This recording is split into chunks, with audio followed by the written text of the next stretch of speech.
ఖచ్చితమైన తేదీని కూడా చెబుతుంది. నోవహు జీవితంలో 601వ సంవత్సరం మొదటి నెల మొదటి రోజున అతను ఓడ పైకప్పును తీసి చూశాడు. అవును, భూమి పొడిగా ఉంది. నోవహు తన కళ్లతో చూసినా కూడా దేవుని ఆజ్ఞ కోసం ఎదురుచూశాడు.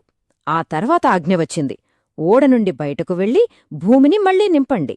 ఇది వాళ్ల సుదీర్ఘ ప్రయాణానికి అధికారిక ముగింపు. ఆ తర్వాత ఒక గొప్ప ఊరేగింపు జరిగింది.